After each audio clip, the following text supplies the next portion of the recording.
नमस्कार साथियों, FTV हिंदी में आपका स्वागत है। और आज हम मौजूद हैं FTV हिंदी के एडिट लैब में। और आज हमारे पास एक बहुत ही महत्वपूर्ण वीडियो जो ट्विटर के द्वारा हमारे पास आया है, उस पर हम चर्चा करने जा रहे हैं। मनोज तिवारी जी ने वो वीडियो अपलोड किया है। जैसा कि उन्होंने उस वीडियो में कहा कि मैं एक बहुत ही गंभीर विषय पर चर्चा कर रहा हूँ आज, मणिपुर में हुई घटना पर, जिस पर पूरा देश आज शर्मसार है। हमारे प्रधानमंत्री श्री नरेंद्र मोदी जिस पर बहुत ही गंभीरता से विचार कर रहे हैं। क्या सिर्फ एक ऐसी घटना है इस पर विचार करना चाहिए, बल्कि हमारे देश के और भी राज्यों में कई इस तरह की घटनाएं हुई हैं जिस पर कि कुछ विपक्ष के नेताओं ने इस तरह से बयानबाजी दी है कि मर्दाना होते हैं वो लोग जो इस तरह की हरकतें करते हैं। ये बात किस हद तक सही है? मैं या हमारा FTV हिंदी या हमारा पूरा न्यूज मीडिया ग्रुप किसी भी प्रकार से इस तरह की बातों का कहीं भी समर्थन नहीं करते हैं, और ना ही करना चाहिए। न केवल एक भारतीय होने के नाते, बल्कि एक इंसान होने के नाते हमें इस तरह की किसी भी बात का समर्थन नहीं करना चाहिए जो रेप कल्चर को, बलात्कार कल्चर को बढ़ावा देता है। इसी के साथ मैं अब आपको सुनाने जा रहा हूँ मनोज तिवारी जी की वो ट्विटर वीडियो जो आपका जानना जरूरी है।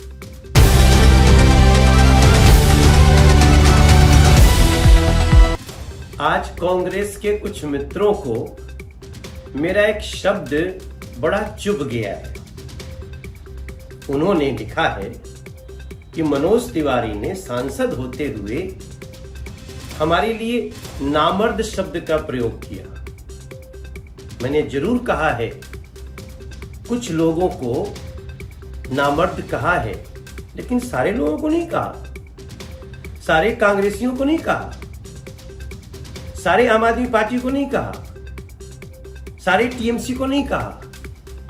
जो लोग आज दिन में सवेरे संसद में वो जो बेटियों के अपमान पे बोल रहे थे, उनमें शामिल उन लोगों के लिए कहा जो मणिपुर की बेटियों के अपमान के, बलात्कार के खिलाफ तो बात कर रहे थे, लेकिन राजस्थान की बेटियों के खिलाफ बलात्कार की बात नहीं कर रहे थे, करना ही नहीं चाहते थे। मैं चाहता था वो करें। हम भी बैठे थे धरने पे।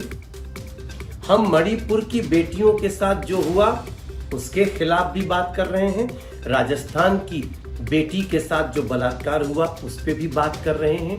झारखंड, छत्तीसगढ़, वेस्ट बंगाल, जहां भी इस देश की किसी बेटी के साथ कुछ हुआ तो हम उसके खिलाफ खड़े हैं, उस पर चर्चा भी चाहते हैं संसद में, और उस पर हम बात भी करना चाहते हैं। लेकिन जो मित्र आज सुबह इकट्ठे थे वो कहते नहीं, हमें राजस्थान पे और झारखंड पे, छत्तीसगढ़ पे, वेस्ट बंगाल पे नहीं बात करनी है, हमें सिर्फ मणिपुर की बेटियों के खिलाफ वो उसी पे बात करनी है। अब मैं आप सबके सामने बोलना चाहता हूं, अगर किसी प्रदेश का मंत्री ये कहता है कि हमारा राजस्थान रेप में नंबर 1 है, हम क्या करें?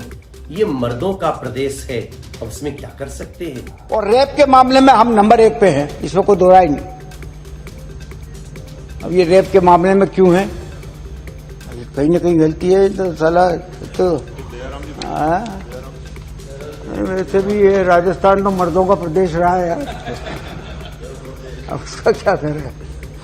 ये है। और उसके पीछे कई लोग ठहाके लगा के हंसते हैं, क्योंकि ये बयान विधानसभा में दिया जाता है।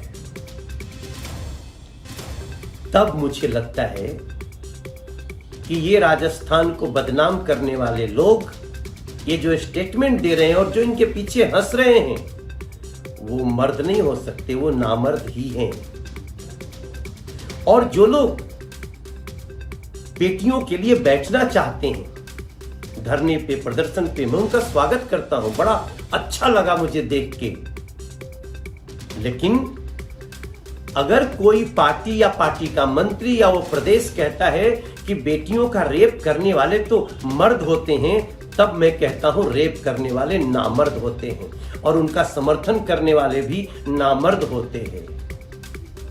मैं पूरे देश के लोगों से प्रार्थना करता हूं, आप बताओ,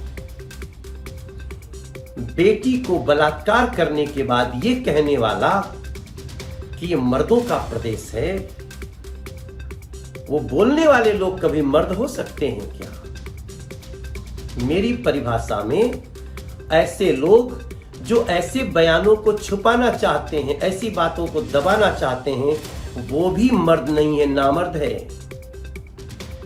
इसलिए मैंने जो कहा है बड़ी सोच समझ के कहा, मैं बड़ा सोच समझ के बोलता हूं। मैं कभी भी मर्यादा का उल्लंघन नहीं करना चाहता हूं, लेकिन आज जब वो लोग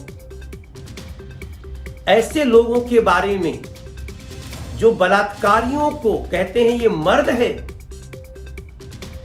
उन पे बात नहीं करने वालों को मैंने नामर्द कहा है और बार बार कहूंगा।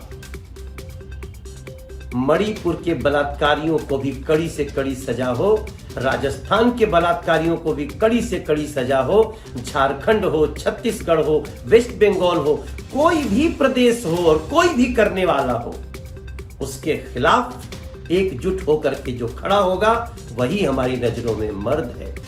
क्योंकि हमारे बयान को कुछ लोगों ने आधा काट करके दिखाया, पूरा दिखाने में आपको शर्म क्यों आती है? और बहन सुप्रिया श्रीनेत, आप तो एक महिला हो, हम कई बार आपको डिबेट में मिले हैं, बड़ी संजीदगी से बात करते हैं। क्या आपको ऐसे लोगों के ऊपर गुस्सा नहीं आता है? क्या सोनिया जी को ऐसी घटनाओं पे पीड़ा और क्रोध नहीं आता है? सिर्फ नरेंद्र मोदी जी को ही पीड़ा और क्रोध होना चाहिए, बाकी सोनिया जी को नहीं, प्रियंका जी को नहीं, राहुल गांधी को नहीं, और पार्टियों के नेताओं को नहीं। तो सुप्रिया श्रीनेत जी, आप इसका संज्ञान लीजिए। मुझे पूरा विश्वास है कि जब आप ये पूरी बात समझिएगा तब आप भी कहिएगा कि बेटियों के बलात्कारियों को जो मर्द कहते हैं वो पूरी तरह नामर्द होते हैं और उनको नामर्द ही मानना चाहिए। उनको भी उतनी ही सजा मिलनी चाहिए जितना बलात्कारियों को मिलती है।